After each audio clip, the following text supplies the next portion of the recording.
Welcome to the Writer Reads Chronicles of a Dark God, Book 2, Dark God's Rise, Chapter 4, Injury and Healing. Down in the cellar, Brianda leant against the casks and resisted the urge to weep. The pain raging through her swollen knee and ankle made it impossible for her to stand, and Rayoma had not returned. With nothing to see in the darkness, she closed her eyes, listening for any sound that would let her know her companions had made it back. Instead, she heard the soft shuffle of strange footsteps and the clunk of a tray being set on a table. Mealtime, she thought resignedly, and wondered if it would do any good to call out. Before she could, however, another voice rang out in the shadows. "Hello?" a man called. "Hello?"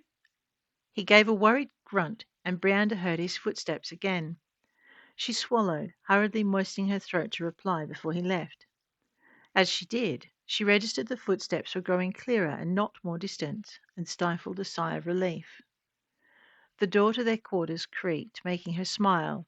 Rayoma had been happy to leave it unreported and unoiled. "It'll warn us of intruders," he'd said, making Brianda wonder what kind of intruders he'd expected to come from the cellar. Like I need to ask, she thought, remembering the countless tales where an inn or a temple had been raided by intruders digging their way up from below. It hadn't been a comforting thought. The footsteps grew louder, moving from their small common room and into the cellar. "Hello?" the man called again. "I've brought your meal and news." He hesitated, then continued worriedly, "Is anyone there?"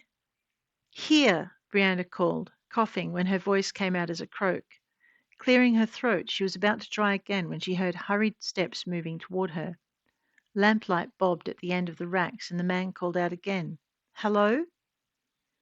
Brianda tried to pull herself to her feet, but her injured leg wouldn't hold, and she dropped back down, whimpering. "Hello?" the man called. "Where are you?" This time, when she tried to reply, her voice worked. "Here," she called back, trying to ignore how weak she sounded. Brianda eyed the light, calculating how far away he was. "Third row from your left, I think," she called. "Or is it your right?" Her voice faded, but the light bobbed a few cautious steps closer. "Why don't you come out?" Brianda sighed and tried once more to get to her feet. She made it up, but when she tried to take a step toward him, her leg gave way and pain shot through her. "Are you all right?" he asked, as her pained outburst died to echoes. The stupidity of that drew a chuckle from her chest. "Do I sound all right?" she snapped, if only to get control of her unruly temper. Taking a breath, she added, "I've hurt my leg." She heard a couple of hurried steps, and then he called out again. "Where are your friends? Why don't they help you?" "Our friends upstairs called for help," Brianda replied. She couldn't blame him for his caution, and made a note that Rayoma wasn't the only paranoid one around. "I was hurt, so I told them to go on ahead." Again she pulled herself to her feet, this time keeping her weight on the barrels as she tried to move toward him. It was hard going, and her arms ached with the effort, but she managed one step, then two, before her leg gave out again and sent her crashing to the floor. "At least I remember to curse in Elvish," she thought, relieved when he called out in response, "Stay there, I'm coming." Brianda didn't bother trying to hold back the bitter laugh that rose to her lips. "What else does he think I'd do?" she wondered, resting her head against the cask beside her. Her leg burnt where it had caught between the casks, and the cold cellar floor was rapidly numbing her through. She fought to catch her breath, listening to the pad of his soft-soled boots over the flagstones. When they got close enough, she gathered herself in another attempt to get to her feet. She'd braced both hands against the cask and was getting ready to push herself off the floor when he appeared at the end of the aisle. "Over here," she managed, resting her back against the casks and waving him toward her. He hurried forward. Brianda nodded, not lowering herself back to the ground, but propping herself half upright as he came. As she expected, he was a priest, wearing the robes of Staravan. What she hadn't expected from a priest was the lean, muscular build, and the tan, as if he spent much of his time out of doors or on the road. Nor had she expected for him to take one look at her and sweep her into his arms before turning back toward the temple proper. Hey! She managed, after sputtering with indignation. When he didn't reply, she slapped him on the chest and repeated herself. Hey! Put me down! He looked down at her, his expression becoming chagrined when he registered her annoyance. I'm sorry, he said, stopping and setting her gently on her feet, but even that was enough to make her gasp as her leg gave way. She clutched at his arm and he caught her hand, sliding one arm around her waist to stop her falling. Now you see why I carried you, he said sternly, sounding impatient. Brianda blushed, both at the reprimand and at being so weak. That is, you startled me, she managed, adding tartly, and I prefer to walk without your help. He gave an impatient sigh. Very well, although carrying you would be much quicker. You'll have to be patient then, she retorted, carefully adding, I'm not used to having someone carry me. The priest snorted, his lips twitching into a smile. As you wish, he conceded, letting her wind an arm around his waist and carefully supporting her all the way back to the common room she shared with Ghost, Rheuma, and Grumwell. He didn't say anything more until he'd settled her at the table. Ignoring the meal set there, he swiveled her chair to face him and knelt to examine her injured leg. At first Brianda tensed, but he carefully positioned her leg and began to inspect it. She was about to relax when he took a knife from his belt, and she froze, starting back in the chair. The priest paused, leaving the blade in its sheath. I have to cut the seam, he said, giving her an impatient look and pointing to her injured, trouser-covered knee. I'll replace them from the temple stores. Tyra forced herself to relax. Okay. The priest studied her, then sighed. I can call for one of the priestesses, he told her, if you'd rather. She shook her head. No, it's all right. Well, if you're sure. He drew the knife, then very carefully cut the outer seam of her breeches from ankle to thigh. When the injury was uncovered, he pursed his lips, studying the purple discoloration pooling around her ankle and knee, and the myriad bruises in between. What did you do? I tripped and got it wedged between two casks, Brianda deadpanned in reply. His eyes darted to her face as though checking to see if she was making fun of him.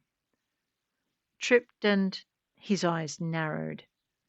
How did you manage to wedge it between two casks? I was walking along the top of one of the racks when Grumwell jumped me and she let her voice trail off at the expression on his face. What? The priest didn't answer straight away, but continued to stare at her for another long moment before he sighed. All right, I won't ask. What you and the Northmen were doing on top of the casks is none of my business. He turned back to her knee. Fixing the damage you caused yourself, on the other hand. Carefully cupping her knee in one hand, he grasped the amulet at his throat with the other. He opened his mouth to say something and stopped. Uh, you don't mind me praying over it, do you? Tyra looked at him in surprise. Why would anyone mind the touch of a priest? It did no harm, and it healed, relieved pain, and cured sickness. Who cared what god supplied the power? No, she managed. Why would I? The priest shrugged. Some would object if the deity differs from their own. Just to be clear, I will be asking for Staravan's gift to heal you. Staravan, Miralay, Sofriel, Brianda shot back. It doesn't matter who, as long as the pain goes away. That drew a soft snort of laughter and a small smile. Good, the priest said, bowing his head, gripping the amulet anew. The prayer that followed was simple, its language stronger than the language of magic, sweeter almost. Brianda listened, letting the sound of it flow over her as Staravan granted the priest's request and the soft amber light grew around his hand. Warmth followed, and Brianda gasped, feeling it radiate out from his hand and into her knee. Glancing down, she watched the amber light shift to gold and spread, following the warmth of Staravan's healing as it spread from her knee to her calf and shin and down to her ankle. Even when his words were done, the priest retained his grip on both knee and amulet, and the magic continued to flow. Brianda watched it, noticing the pain recede as the glow spread. They sat in silence until it faded, and the priest let go of her knee and sat back on his haunches, looking tired. It's done, he said after a moment. Where did you say your friends went? They were asked to come to the Major's quarters, Brianda replied. Zareen called for help. The priest scrambled to his feet. Then I should find them and make sure they're all right. I'll come with you, Brianda stated, accepting the priest's hand as he offered it in assistance. I'm sorry about the meal. He smiled gently. The meal can wait until we're sure your friends are safe, although what could threaten them in the temple, I do not know. Best we find out soon, then, Brianda said firmly. They returned quickly to the quarters she shared with the others, the smell of her meal making her mouth water as she passed. They reached the Major's quarters in time to see Ruranith bidding a priestess in pale yellow robes goodbye. The shapeshifter gave them a sharp-eyed glance as he passed, and Brianda returned it, sure the strange mage had had something to do with Zareen's alarm. Beyond him, Rheoma, Grunwald, Varin, and Sindra stood watchful and silent. We'll consult with the gods on this matter, the priestess stated sternly. They must needs have their say. Thank you, the strange mage replied. Now, is the high priest free? The priestess snorted. He's been waiting for you ever since he saw you slide through the orchard, she replied, sounding amused. The major's cheeks coloured, and he murmured a hurried thanks before hurrying through the door, sidestepping Brianda and her escort as he went. The priestess watched him go, her gaze alighting on the newly arrived pair. Yes, she said. She's one of mine, Roma hastened to interrupt. We've been waiting for her arrival. Very well, the priestess nodded. Remember, tonight at the temple hall. I shall send Uravan and Lennox to collect you.